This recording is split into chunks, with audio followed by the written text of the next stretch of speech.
Здравейте хора, сега ще ядем. Тук сме на Майкушевата мора на нещо като ресторант, може така да се каже.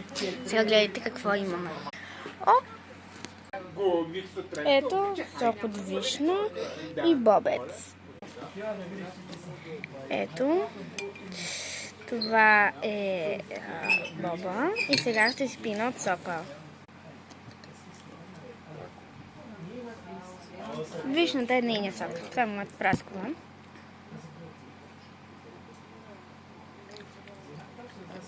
Това е. А сега вижте. Не знам дали виждате. В момента от него се вдига пара. На мен ми е студен. То на мен да ми е студен. Сега ще хапна от боба и ще се стопля. Да. Това нещо пари.